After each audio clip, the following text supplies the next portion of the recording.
sejarah bahwa hampir ratusan tahun dunia ini dikuasai oleh segelintir family saja gitu ya. Dan kita tahu di tahun 1900 ke bawah, jadi 1800 sekian, mata uang dunia adalah pound sterling. Dan yang menguasai juga keluarga A itu aja gitu ya. Dan keluarga ini menganggap pound sterling itu sudah mulai korup, sudah mulai nggak jujur. Dia bilang dia harus punya suatu negara lagi yang dia akan kendalikan, dan dia putuskan namanya Amerika.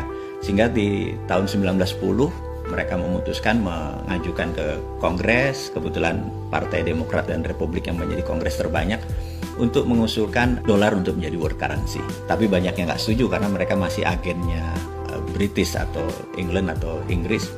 Cerita ini berlanjut. Dia ada peristiwa yang membuat Demokrat suaranya kalah, Republik akhirnya menandatangani, akhirnya disetujui. 35 tahun kemudian 1945 dolar menjadi world currency gitu ya. Terus berlanjut, ternyata dolar pun tidak amanah. Puncaknya adalah waktu tahun 2009 2008 di zaman Demokrat. Demokrat kalau jadi pemimpin pemerintahan itu selalu membuat dunia kacau. Jadi saya mau ulangi, misalnya suatu Kennedy Demokrat, kemudian diganti Lyndon B. Johnson, Demokrat.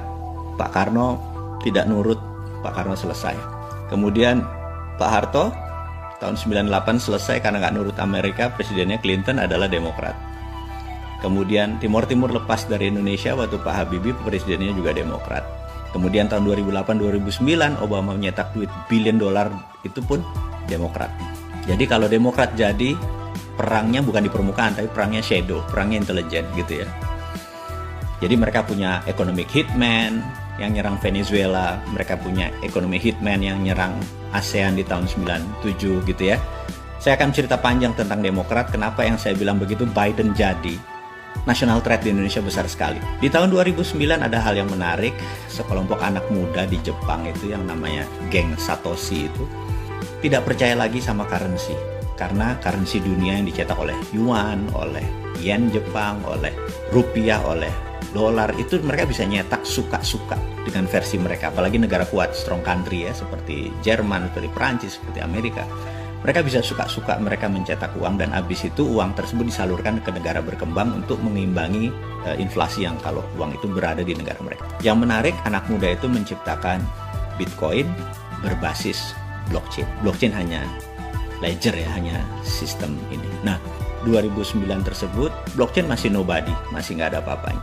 Tapi dia menciptakan 21 juta Satoshi ini adalah fix. Jadi dia nggak nambah, dia nggak ngurangi.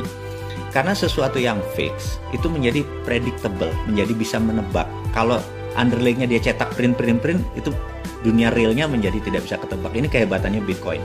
Bitcoin baru masa jayanya 2016-2017. Bitcoin masa jayanya, dan di sini kaum globalis merasa bahwa dunia nanti go digital.